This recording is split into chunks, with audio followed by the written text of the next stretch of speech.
Shalom. Puji Tuhan, senang sekali bisa ada bersama-sama dengan Bapak Ibu Saudara semua. Saya percaya kita menikmati kebaikan Tuhan, amin.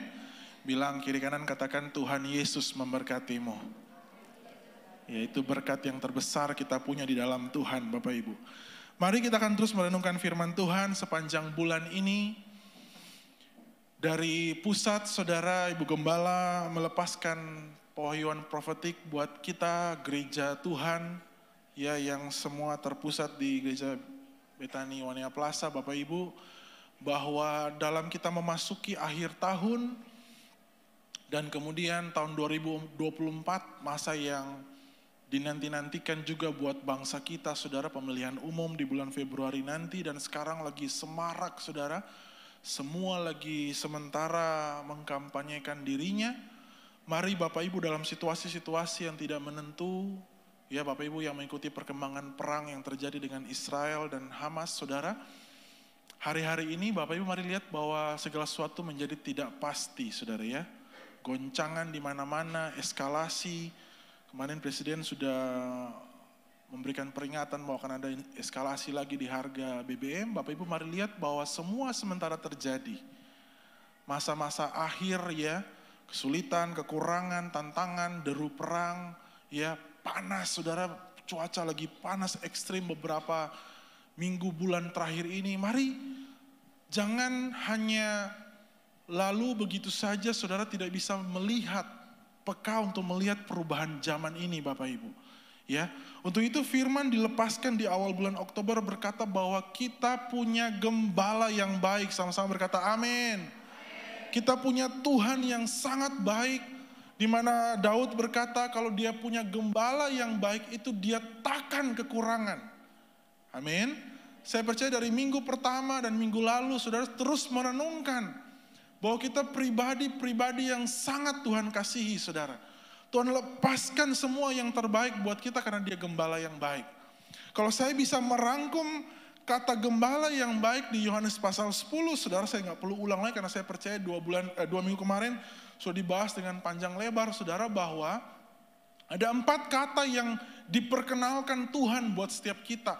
Karena dia gembala yang baik, maka ada 4 kata ini, Saudara. Saya rangkum di 4 kata ini, saya memakai kata 4M, Saudara. Yang pertama yaitu dia mengenal. Sama-sama bilang mengenal.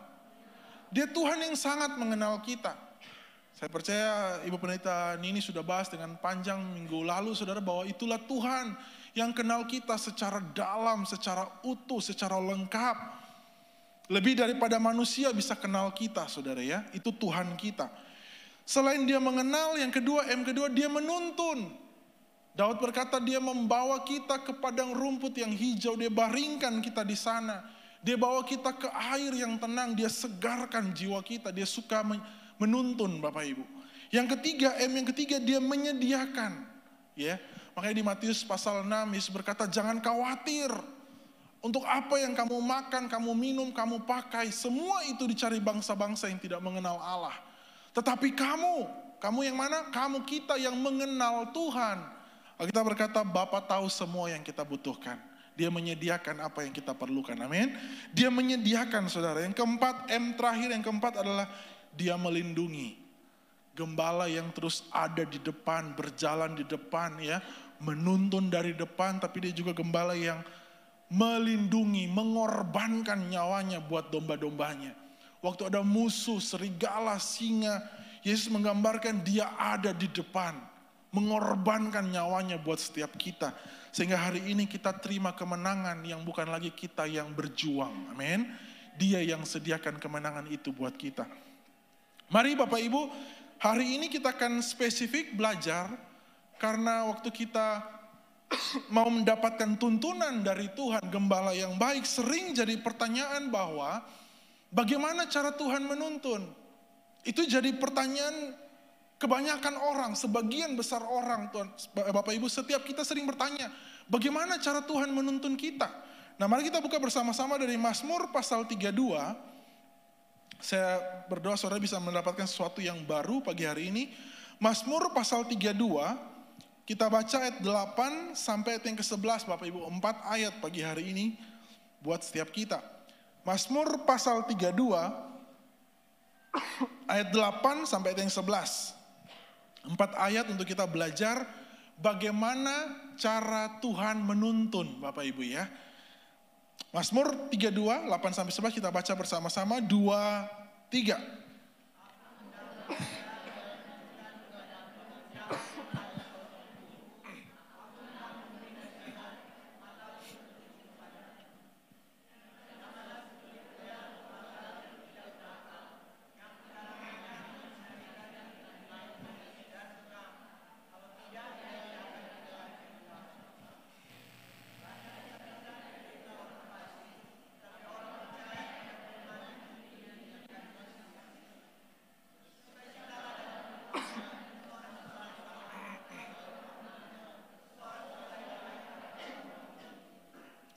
Sebelum kita masuk di 10-11 itu berkat tuntunan buat kita. Mari kita lihat dulu 8 dan 9 Bapak Ibu ya. Saya baca sekali lagi buat kita semua. Mohon maaf ini lagi gatal banget saudara tenggorokan, tapi saya coba. Ayat 8-9 berkata begini bagi kita Bapak Ibu. Aku hendak mengajar dan menunjukkan kepadamu jalan yang harus kau tempuh. Aku hendak memberi nasihat, mataku tertuju kepadamu. Janganlah seperti kuda atau bagal yang tidak berakal, yang kegarangannya harus dikendalikan dengan tali les dan kekang. Kalau tidak, ia tidak akan mendekati engkau. Tuhan bilang begini saudara, bahwa cara atau pola gembala Tuhan kita yang sangat baik mau menuntun kita Bapak Ibu dengan cara-cara ini. Ayat 8 berkata, Dia Tuhan hendak mengajar. Sama-sama bilang mengajar. Dia Tuhan hendak menunjukkan kepadamu jalan yang harus kau tempuh. Ya. Dan yang terakhir, Dia hendak memberikan nasihat kepadamu. Bapak Ibu, ternyata pola dan cara Tuhan menuntun orang-orang yang Dia kenal, yang Dia kasihi, yang Dia tebus dengan darahnya sendiri adalah saudara dengan cara mengajar Bapak Ibu. Untuk itu kita terus belajar kebenaran, kita merenungkan firman, kita bangun disiplin rohani. Saudara, karena cara Tuhan menuntun bukan memaksa kita. Bukan membuat kita datang kepada Tuhan dengan terpaksa. Bukan mendorong kita semua untuk ada jatuh ke dalam jalan-jalan Tuhan yang secara terpaksa kita ada di sana. Bukan dengan cara menarik ya. Bukan, itu cara-caranya manusia Bapak Ibu. Supaya orang mau mengikuti keinginannya sering kita tarik, kita paksa, kita hasut, kita bujuk. Enggak, cara Tuhan berbeda Bapak Ibu. Amin. Tuhan punya cara, Tuhan bilang di ayat 8, Dia suka mengajar. Dia suka menunjukkan jalan yang harus kita tempuh. Dia suka memberi nasihat kepada kita. Makanya dilanjutkan di ayat yang ke-9, Bapak Ibu berkata begini, manusia kita jangan seperti kuda atau bagal itu hewan yang ditunggangi juga. Jangan seperti kuda atau bagal yang tidak punya akal. Wah, ini warning Bapak Ibu, supaya kita lihat kedua gambaran ini, manusia kita, posisi kita, dan kemudian Tuhan bilang mari lihat gambaran kuda. Kuda atau bagal Bapak Ibu, itu punya kehidupan juga yang berarti. Bermanfaat, saudara. Saya gambarkan begini. Kuda juga bermanfaat, betul ya? Tapi Tuhan bilang begini, kuda itu nggak punya akal. Kuda jadi hewan yang dapat berguna, ya. Dia berfungsi waktu kemudian dipasangkan tali kekang, dipasang, saudara. Bahkan untuk kuda-kuda tertentu yang wah sekali lomba hadiahnya mahal di dunia ini, kuda pacu, saudara, dia perlu cemeti, cambuk. Waktu dia lagi berlomba, sudah dicambuk, dia berlomba semakin cepat, dia berlari semakin cepat. Dia butuhkan tali kekang supaya dia tahu kapan berhenti, kapan maju ya. Itu semua order, instruksi lewat tali kekang Bapak Ibu. Dan gambaran kuda sederhana, kuda nggak punya keinginan. Ya, dia nggak bisa komplain, dia nggak bisa ngeluh. Dibawa kemanapun selama ada tali kekang, ada cemeti, ada cambuk, dia pasti akan ikut. Di tempat-tempat yang berbahaya, yang tidak dia inginkan, medan peperangan, ya, alat transportasi, beban yang berat dia harus bawa. Gak bisa dia berkata tidak, karena apa? Karena dia dikendalikan oleh apa yang dipasang kepadanya. Tali kekang, ada cambuk. Itu gambaran kuda Bapak Ibu. Ya, kuda. Dia nggak bisa komplain, dia nggak bisa kasih pendapat, nggak ada. Dia hanya terus melakukan semua dalam keadaan terpaksa, nggak punya pendapat, nggak punya hak, saudara. Karena memang dia nggak punya kemampuan itu, tidak punya akal, saudara. Beda sama kita, kalau Tuhan bilang jangan, berarti kita sebaliknya, betul ya? Manusia punya akal. Bilang kiri kanan, kamu punya akal. Jangan jadi kayak kuda yang tidak berakal. Manusia diciptakan spesial Bapak Ibu, berbeda. Dalam beberapa hari ini saya pelayanan lagi keliling Bapak Ibu di beberapa tempat. Jumat di Tompaso, Sabtu di Tareran, Wiaulapi Bapak Ibu. Waduh capek banget, tapi saya enjoy karena melayani generasi muda di sana, remaja dan youth Bapak Ibu. Dan kemudian yang materi saya adalah manusia tuh berharga, diciptakan spesial Bapak Ibu. Waktu Tuhan ciptakan ciptaan yang lain, Allah berfirman dan puff jadi. Betul? Langit, jadilah terang, terang jadi. Jadilah benda-benda penerang, benda-benda penerang jadi. Jadilah cakrawala memisahkan air, jadi langsung. Jadilah hewan di laut, langsung jadi. Jadilah hewan di udara, langsung jadi. Semua ciptaan yang lain Allah berfirman langsung jadi Bapak Ibu. Tapi bagi manusia ada proses. Betul? Kejadian 1:26 Allah berfirman terlebih dahulu bagi dirinya sendiri. Baiklah kita menjadikan manusia menurut gambar dan rupa kita, koma, saya ambil udah hafal saudara karena berulang-ulang saya harus lepaskan firman itu. Supaya manusia berkuasa atas ciptaan yang lain. Di situ ada sebuah proses berpikir, perencanaan yang Tuhan punya, ada sebuah imajinasi yang luar biasa yang Tuhan bayangkan seperti apa ciptaan terakhir yang bernama manusia hendak Tuhan ciptakan. Gambarannya, seperti gambaran kita, rupa dan gambar Allah. Kenapa? Supaya mereka berkuasa. Wow, saudara.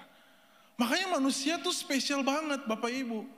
Gak salah kalau terus dari mimbar dilepaskan, kau berharga, kau mulia, kau diciptakan dengan sebuah tujuan karena memang manusia diciptakan begitu saudara. Waktu dihembuskan nafas kehidupan itu dilepaskan kualitas Allah yang begitu luar biasa. Makanya coba lihat kita hari ini. Sebelum kita melakukan segala sesuatu kita juga pakai proses yang sama. Kita berpikir, kita membayangkan, kita mengimajinasikan, kita merencanakan, baru kita melakukan. Betul? Makanya Tuhan bilang, jangan seperti kuda yang tidak berpikir, tidak merencanakan, tidak mengimajinasikan, membayangkan, dan hanya melakukan apa yang diperintahkan buat dia. Tuhan gak mau kita sebagai orang-orang yang diciptakan untuk menyembah, memuji, memuliakan Tuhan, datang dengan pendekatan seperti kuda Bapak Ibu. Terpaksa, diperintah, ikut-ikut semuanya. Kita marah, kita komplain, gak mau Tuhan. Tuhan gak ciptakan robot Bapak Ibu. Tuhan ciptakan manusia yang diberikan kehendak bebas. Supaya kita yang memilih. Amin. Kita memilih datang menyembah Tuhan. Datang memuji Tuhan. Dengan akal. Kita bahasa Inggris berkata understanding, yang artinya begini Bapak Ibu. Manusia memiliki kemampuan untuk memahami. Dari itu aja udah beda ya. Manusia punya kemampuan untuk memahami. Manusia punya kemampuan untuk mempertimbangkan. Manusia punya kemampuan untuk membedakan mana yang baik. Manusia punya kecerdasan, dapat memperhatikan dengan baik, bijaksana, mampu berpikir, dan mendapatkan keterampilan. Itu satu kata akal itu, terjemahan artinya panjang banget saudara. Lebar sekali, ya, luas sekali. Bahwa manusia punya sesuatu yang ciptaan lain gak punya. Kita bisa berpikir, memahami, mendapatkan pengertian, kita bisa mempertimbangkan, membedakan, mempunyai kecerdasan, memperhatikan dengan baik, ada kebijaksanaan. Bahkan kalau kita mau, kita bisa mengusahakan dapat keterampilan yang baru. Itu manusia, saudara. Amin. Makanya hari ini hubungan cara kita datang sama Tuhan, mari dengan posisi dan pendekatan yang harus berbeda, Bapak Ibu Saudara gereja Tuhan. Jangan seperti kuda yang jalur komunikasi cuma satu arah. Tas, lari. Ditarik kekangnya, dia diam, berhenti. Dipacu, dia jalan lagi. Dihentak, dia jalan lagi. Ya, nggak bisa kemana-mana, stay di situ ya, kayak patung. Saudara pasti pernah lihat bendi gitu-gitu ya, kuda, familiar kan? Itu semua by order, Bapak Ibu. Apakah saudara menyenangkan punya kehidupan seperti itu, Bapak Ibu? Saya percaya kita akan komplain, kita akan marah. Betul ya? Kita akan bersungut-sungut karena memang bukan pendekatan itu yang Tuhan mau kita dengan Tuhan. Tuhan mau pendekatan kita, mari lihat Ulangan pasal 8 ayat 5. Ini pendekatan. Saya pakai kata itu saudara, pendekatan ya. Supaya saudara tahu posisi saudara apa. Ulangan 8 ayat 5. Firman Tuhan bilang begini, maka haruslah engkau insaf bahwa Tuhan Allahmu mengajari engkau seperti apa? Seseorang mengajari anaknya. Wah, ini pendekatan cara berpikir yang Tuhan mau kita punya, bahwa kita melihat Tuhan, ya, itu seperti Bapa yang mau mengajari anaknya, saudara. Yang orang tua hari ini pasti paham, yang anak-anak mari lihat dari sisi orang tua, kita sebagai anak kepada orang tua kepada kita sebagai anak. Bahwa Tuhan menggambarkan posisi pendekatan yang tepat adalah dia Bapa, kita anak. Dan cara dia menuntun adalah orang tua tahu mana yang terbaik buat anak. Amin. Cara pandang orang tua terbukti berbeda dengan cara pandang anak. Anak yang waktu dalam akal berpikir, understanding yang masih rendah, masih kanak-kanak, gak mampu lihat jauh. Gak mampu untuk memahami secara jauh. Gak mampu merencanakan secara jauh. Yang bisa siapa? Orang tua. Kan berdiri dan lihat, ini gak baik buat kamu. Kamu berikut ambil ini, kamu belajar ini, kamu lulus lanjut di sekolah ini. Itu orang tua yang lihat jauh ke depan. Punya understanding, wawasan, akal berpikir yang jauh lebih luas. Sehingga orang tua akan terus pendekatannya mengajari, bukan? Betul? Jangan ini ya nak. Wah, hari-hari ini Bapak Ibu di zaman sekarang parenting tuh udah advance banget ya. Ada yang parenting apa istilahnya gentle ya, yang baik. Ina makan, iya nak. Tapi saya percaya itu jarang di Manado ya. Manado makan ngana, nya makan ngana, tidur cepatnya, tidur ngana, tak baget ya. Itu familiar di telinga Manado ya, di kita ya. Wah, kasar, kejam ya, militer banget ya, kalah-kalah Hitler Bapak Ibu ya. Tapi mari lihat gambarannya bahwa pendekatan orang tua kepada anak itu bukan satu arah, saudara, hari-hari ini. Betul enggak? Di komsel kami ada anggota komsel kami ya, Pak Steven yang tadi main drum, keren banget. Belajar pendekatan generasi, dan katanya generasi Z. Anak-anak Bapak Ibu yang generasi Z, itu Bapak Ibu realistis banget. Selalu pertanyaan mereka apa? Kenapa? Bahkan di anak-anak saya yang sebenarnya sudah bukan Z, mereka dibawa lagi ya. Rafael, ini, bikin ini. Kenapa? Kenapa Pak? Kenapa Ma? Pakai tangan panjang, kenapa Ma? Kenapa Pak? Rasa-rasa memang mau mukuleto memang untuk kata kenapa Ma? Dengan tatapan yang tajam, muka yang marah, kenapa Ma? Kenapa Pak? Ya, mereka punya counter terus Bapak Ibu. Kenapa? Kenapa? Ya, karena sebenarnya gini, mereka butuh diajari, mereka butuh dituntun, mereka butuh dinasehati, mereka perlu diayomi, diberikan teladan. Itu gambaran orang tua kepada anak. Dan bukankah kita waktu anak dulu, kita sering komplain bukan? Marah terus, clash. Karena terus ada perbedaan pendapat, kita nggak setuju, kita nggak cocok. Tapi di situ proses kita diajari. Betul Bapak Ibu, semua pernah diajari ya. Saya lihat muka-muka korban banyak di sini ya. Wah, cara-cara didikan dulu tuh luar biasa kerasnya Bapak Ibu. Tapi itulah cara orang tua mengajari kita. Seperti itulah Tuhan mau kita melihat Dia, waktu Dia mau menuntun kita, Dia mau pakai pendekatan ini, Dia mau ajar kita, saudara. Makanya di perjanjian baru tidak ditentang Bapak Ibu, tapi terus dilanjutkan. Galatia 4 ayat 5-7 dilanjutkan di perjanjian yang baru, pendekatan yang sama. Ayat 5 berkata, iya, Yesus diutus untuk menebus setiap kita yang takluk kepada hukum Taurat supaya kita diterima menjadi anak. Karena kamu adalah anak, maka Allah menyuruh roh anaknya ke dalam hati kita yang berseru, ya Aba, ya Bapa. Jadi kamu bukan lagi hamba, melainkan anak. Jikalau kamu anak, kamu juga adalah ahli-ahli waris oleh Allah. Jadi Tuhan mau pendekatan yang kita pakai hari-hari ini juga bukan pendekatan hamba. Karena hamba juga jalur komunikasinya satu arah Bapak Ibu. Tapi Tuhan mau kita datang sebagai anak. Anak punya jalur komunikasi dua arah. Anak datang karena sebuah hubungan. Anak mendekat karena sebuah pengenalan. Anak rindu fellowship. Anak rindu berkomunikasi. Itu anak saudara. Amin. Hari-hari ini untuk saudara masuk ke masa-masa yang saudara sulit, sukar, menantang di depan saudara. Mari persiapkan kita. Jadilah anak-anak Bapa di surga yang baik saudara. Bapa sudah pasti baik. Kita yang harus mengubah, menentukan kita apakah kita anak-anak yang baik. Yang mau datang mendekat sama Bapa. Minta diajari sama Bapa, bergantung sama sumber Bapa itu.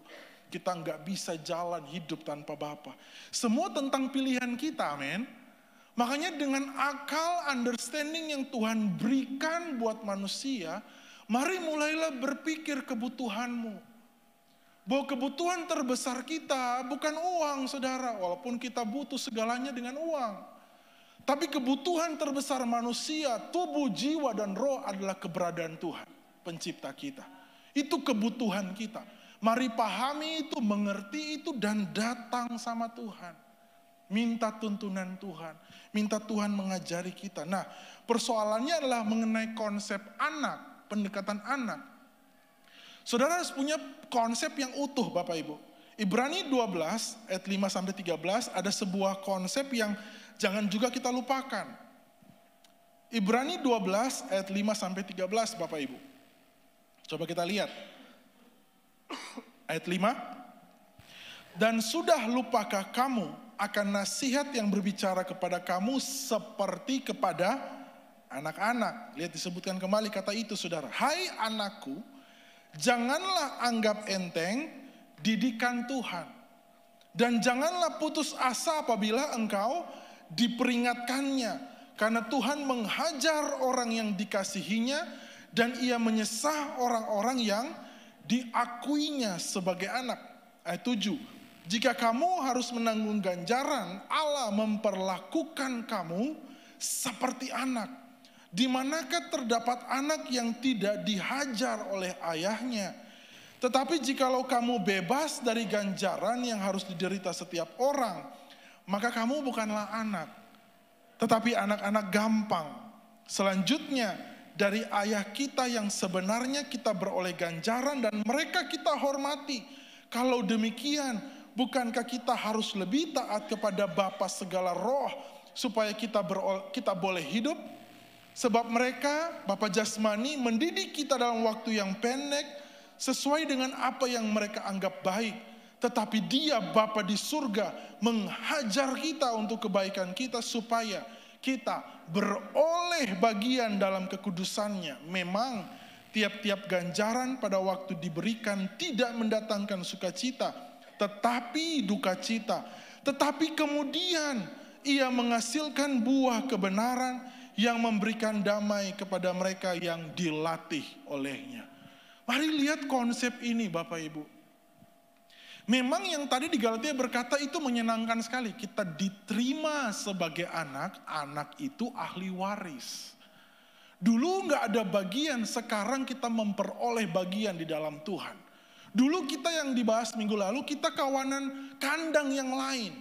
Ya, yang tidak dianggap, tidak dipedulikan, tidak dikasihi, tidak punya belas kasihan buat kandang itu. Tapi kemudian oleh penebusan Tuhan kita diterima, saudara. Amin. Kita diterima, disayang, diangkat sebagai anak. Tadi kata-katanya ya, diperlakukan sebagai anak, diakui sebagai anak. Wah, itu luar biasa Bapak Ibu. Anak punya hak spesial itu. Diterima, dikenal, dituntun, disediakan, dilindungi. Luar biasa. Tapi kemudian jangan lupakan sisi yang satu ini. Kalau engkau diterima sebagai anak, kalau engkau adalah anak, anak tidak pernah dibiarkan. Anak pasti dididik. Anak pasti diajar. Anak pasti dihajar. Ada hanya di depannya. Wah, kalau saya ingat waktu saya dihajar waktu kecil, waduh Bapak Ibu. Luar binasa ya. Ada alat yang ditakuti di zaman saya kecil, rotan saudara. Yang kalau melawang rotan dicap di kaki Bapak Ibu. Sakit banget. Orang tua hajar di rumah, dididik di rumah, di sekolah dihajar lagi Bapak Ibu. Sekarang kalau anak-anak sekolah kita dihajar, wah viral ya. Coba berani pukul, berani cubit.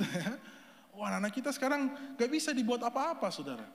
Semua komplain, semua marah, semua gak mau diperlakukan kasar di sekolah. Dulu, enci dulu Bapak Ibu, waduh. Ya. Pancasila pernah di pipi saya 1 kali. Mistar 2 meter, patah 4 pernah di punggung saya. Waduh Bapak Ibu. Dulu berani lapor, pulang lapor mama lebih marah saudara ya. Sudah terima Jo. Walaupun caranya salah ya, tapi niatnya adalah apa? Mengajari saudara, betul? Supaya apa? Semua kebodohan-kebodohan kita, kenakalan-kenakalan kita itu stop, berhenti. Betul nggak? Berhenti. Dulu saya ditampilin itu karena main pitik Bapak Ibu. Nggak tahu sekarang istilah itu ada tuh Bapak Ibu familiar. Pakai goro terus kertas panah teman saudara. Jadi waktu guru lagi ngajar semua pumpang. Waktu guru balik, silent. Waktu guru balik tulis lagi pupa. Dan waktu guru lewat, wali kelas lewat, dia lihat ruang BP dan dihajar. Wih, saya kalau bayangkan hari itu ya, lapor polisi kalau hari ini. Tapi hari itu nggak bisa apa-apa, cuma terima, iya saya salah. Saya bertobat. Yang lain mungkin gak bertobat, saya bertobat Bapak Ibu. Berhenti. Lihat tujuannya tercapai buat saya. Saya dihajar, saya menanggalkan semua kebodohan, kenakalan, ya, kelemahan-kelemahan yang itu pasti membatasi saya berkembang sebagai anak, sebagai siswa hari itu. Sama dengan Tuhan kita Bapa yang baik Bapak Ibu. Waktu kita menjalani perjalanan hidup ini gak selalu mulus, smooth jalan kita, betul gak? Gak selalu happy-happy. Waktu kita lakukan kesalahan dalam kehidupan ini ada konsekuensi, saudara. Waktu saudara menderita karena kesalahan saudara, mari lihat bahwa itu mungkin salah satu bentuk didikan Tuhan buat kita. Supaya waktu kita salah, kita alami konsekuensi kesalahan itu, mari bertobat. Ambil lesson dari situ, pelajaran dari situ untuk jangan lakukan hal yang salah lagi. Saudara kehilangan uang, saudara ditipu, saudara salah investasi, saudara salah, saudara gagal. Mari kalau itu ada part bagian kesalahan saudara, mari bertobat. Belajar lagi, ya kita punya akal, understanding untuk kita ambil lagi keterampilan yang baru, kita lagi ambil knowledge yang baru supaya kita jadi lebih wise, ya berhikmat, bijak. Kita bisa ambil keputusan yang lebih tepat di masa depan kita. Nah, tapi kalau kemudian bukan karena kesalahan kita, tapi kita lewati perjuangan hidup, ada tantangan, ada masalah, ada pergumulan, ya itu mungkin juga salah satu bentuk didikannya Bapa bagi kita. Supaya kita semakin berbuah, ada hal yang perlu dibersihkan dalam kehidupan kita, amin. Itu bentuk didikan Tuhan, saudara. Makanya waktu kita mau belajar, bagaimana cara Tuhan menuntun, mari lihat dia sebagai Bapa yang baik. Bapa yang baik gak pernah mau anaknya celaka, saudara. Lebih baik saya hajar hari ini, tapi dia hidup untuk masa yang panjang di masa depan dia. Lebih baik saya bikin dia menangis hari ini, tapi dia akan tertawa di hari esok dia. Dia tinggalkan semua kebodohan dia tinggalkan semua kelemahan dia bertumbuh dewasa jadi pribadi yang lebih baik. Amin. Kalau itu aja kita terapkan buat anak kita, jangan komplain Bapak Ibu, Bapa di surga pasti lakukan yang lebih baik kepada kita. Amin. Itu saudara, pendekatan itu yang perlu hari-hari ini kita bangun lebih dalam. Jangan terus komplain, marah, kecewa sama Tuhan ya. Saudara tinggalkan ibadah, tinggalkan pelayanan, tinggalkan komunitas. Terus saudara rasa saudara Tuhan tidak adil, Tuhan jahat, Tuhan kejam. Mari buang gambaran itu Bapak Ibu. Mungkin ini musim Tuhan mau ajar kita, didik kita, latih kita. Supaya kita jadi orang-orang yang lebih luar biasa lagi di dalam Tuhan. Amin. Makanya Bapak Ibu di posisi sebagai anak yang diajari, dididik, dinasehati. Maka kita lanjut di Mazmur 32 ayat 10-11. Di situ ada dua hal yang perlu kita miliki bersama saudara. Mazmur 32 kita kembali Mazmur 32 ayat 10 dan 11. Di situ ada dua hal yang perlu kita miliki sebagai anak di hadapan Tuhan. Yang pertama ayat 10 berkata, banyak kesakitan diderita orang fasik, tetapi orang percaya kepada Tuhan dikelilinginya dengan kasih setia. Hal pertama saudara, mari miliki hati yang percaya. Sama-sama bilang hati yang percaya. Karena sebagai anak itu modal terbesar Bapak Ibu. Waktu kita tidak mengerti karena cara pandang kita masih terbatas, cara pandang Tuhan tidak terbatas. Ya, jalan kita ya begini-begini, kita cuma bisa lihat beberapa meter di depan kita. Jalan Tuhan tidak terselami. Waktu kita tidak mengerti di posisi hari ini, kita nggak mengerti. Ada duka cita, kita nggak mengerti. Kita kecewa, kita marah, kita sedih. Ada kegagalan, kita nggak mengerti. Kita rugi, wah semua hal bisa terjadi. Ya, yang enak gampangnya kita komplain. Tapi hari ini mari kalau dia Bapa yang baik dan kita anak. Hal yang pertama, miliki hati yang percaya. Di saat kamu nggak ngerti apapun, percaya saja. Amin. Suatu waktu Yesus dalam perjalanan itu menyembuhkan kepala rumah ibadat yang bernama Yairus. Ketika Yesus mau pergi menyembuhkan anaknya yang sakit, kan dia minta Yesus datang, ada anak saya sakit. Yesus pergi. Tapi di tengah jalan ada intermezzo kan. Perempuan yang pendarahan 12 tahun Bapak Ibu. Mencegat Tuhan, memegang ujung jubah, dia mengalami kesembuhan, terjadi dialog. Jadi ada proses, ada waktu yang terlewat sehingga ada orang datang berkata, Yairus sudah gak usah sibukkan Tuhan, anakmu sudah mati. Ada sebuah distraksi di situ Bapak Ibu, gangguan. Ya, Yairus punya pilihan, pulang aja, anak sudah meninggal, bersedih, berduka cita, meratap di rumah. Yesus gak perlu datang lagi karena tujuan datang menyembuhkan, gak perlu lagi, udah meninggal. Ya, dia punya pilihan itu Bapak Ibu. Dia bisa marah sama si perempuan ini gara-gara nganak kuah. Tahan-tahan Yesus di sini, kalau enggak kan sempat itu ke rumah gitu ya. Dia bisa punya pilihan-pilihan itu. Dia bisa marah, dia bisa kecewa, dia bisa pahit. Tapi kemudian yang menarik apa Bapak Ibu? Yesus yang menarik Yairus dan berkata apa? Percaya saja. Wah, percaya saja. Percaya saja. Kadangkala itu yang perlu kita lakukan hari ini Bapak Ibu. Saat gak mengerti, marah, kecewa, bingung. Tuhan mau kita percaya saja. Karena saat kita percaya, kita gak mungkin jadi orang fasik. Orang fasik itu artinya begini saudara, orang yang sudah tahu kebenaran tapi terus melakukan kejahatan. Orang yang suka bermusuhan dengan Tuhan. Orang yang suka melakukan dosa, itu orang fasik.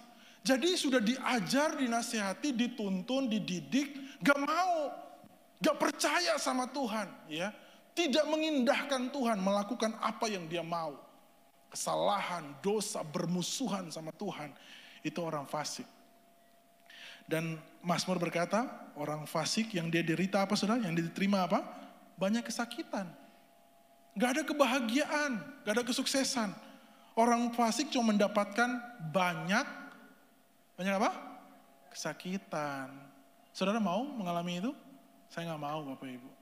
Saya mau yang berikutnya B berkata, tetapi orang yang percaya kepada Tuhan, apa? dikelilinginya dengan kasih setia. Wah, saya mau hari ini kasih setia Tuhan jadi perisai dan pagar tembok buat kehidupan saya. Karena itu yang saya butuhkan. Di tengah-tengah kabar deru perang, kekurangan, iklim, cuaca, gempa bumi yang nanti akan terus eskalasi dengan begitu banyak. Saya butuh kehidupan saya dan keluarga saya dikelilingi oleh kasih setia Tuhan. Makanya miliki hati yang percaya Bapak Ibu, amin. Di saat kita belum mengerti, belum memahami, di situ percaya saja. Bilang kiri kanan, percaya saja. Yang kedua, yang terakhir Bapak Ibu, apa yang perlu kita miliki? Ayat 11 berkata, bersukacitalah dalam Tuhan dan bersorak-soraklah. Hai orang-orang benar, bersorak-sorailah hai orang-orang jujur. Ya, kata orang-orang jujur di terjemahan bahasa Inggris berkata orang yang punya hati lurus di hadapan Tuhan. Ya, jadi hati yang kedua yang kita perlu miliki adalah hati yang benar Bapak Ibu. Yehezkiel 36 ayat 26 berkata, kamu akan kuberikan hati yang baru dan roh yang baru di dalam batinmu, dan aku akan menjauhkan dari tubuhmu hati yang keras dan kuberikan kepadamu hati yang taat. Jadi hati yang lurus, hati yang benar itu hati yang mau taat sama Tuhan Bapak Ibu. Jadi percaya itu modal pertama. Tapi berikutnya kepercayaan kita kepada Tuhan harus dilanjutkan dengan ketaatan kita. Amin. Jangan cuma percaya aja saudara. Karena banyak orang yang percaya setuju tapi gak melakukan. Pasif. Tuhan gak mau kita jadi orang-orang yang pasif. Makanya perjanjian baru. Kata-kata perintah Tuhan itu selalu aktif saudara. Carilah, ketoklah, ya. Kamu akan mendapatkan, carilah, mintalah, semua aktif. Amin. Jadi hati yang taat kita butuh Bapak Ibu. Sebagai anak, waktu dididik, diajar, dinasehati, kita percaya, ya. Tapi kemudian kita juga melakukan. Kita mau taat sama Tuhan. Orang yang taat sama Tuhan, kita berkata kita akan bersorak-sorai, bersukacita. Amin. Itu yang Tuhan lepaskan buat kita Bapak Ibu. Karena Dia gembala yang baik pasti suka menuntun. Pertanyaannya, kita suka gak dituntun oleh Tuhan? Hari ini dengan akal understanding yang bisa memahami, mendapatkan pengertian, mampu berpikir. Ya, mari ambil keputusan bersama. Jangan cuma Tuhan yang baik yang suka menuntun. Kita juga anak-anaknya yang baik. Yang mau dituntun saudara, amin. Karena pribadi Tuhan, apa yang akan Tuhan lakukan itu tidak terbantahkan. Tinggal bagaimana kita, respon kita hari ini. Mau gak datang sama Tuhan dan berkata, Tuhan ajar saya. Tuhan tuntun saya. Tuhan tunjukkan jalan yang harus saya tempuh. Ya, ada komunikasi, ada relationship, ada fellowship sama Tuhan. Itu proses kita mengenal, diajar, dan kita taat sama Tuhan. Amin Bapak Ibu Saudara. Saya selesai sampai di poin ini Bapak Ibu. Mari punyai hati yang mau percaya sama Tuhan. Hati yang mau taat sama Tuhan. Di situ kunci kita bisa mau jalan dalam tuntunan Tuhan. Yang tidak mudah. Gak instan saudara, yang mau kemana Tuhan? Kiri. Wah kiri. Enak banget kalau kayak begitu Bapak Ibu. Ya. Tapi kalau semua seperti itu, bisa-bisa kita di posisi, di tempat yang kita pilih, yang Tuhan suruh kita ke sana, dan kemudian situ kita komplain. Tuhan mau kok ini, kita sudah bilang sudah Jo. Nah, lihat, itu manusia Bapak Ibu, yang tegar tengkuk, terus komplain, terus marah. Ya, makanya pendekatan yang Tuhan mau dua arah. Saudara gak setuju, saudara bilang sama Tuhan. Saudara bingung, saudara bilang sama Tuhan. Datang sama Dia. Dan firman-Nya tidak pernah membingungkan kita.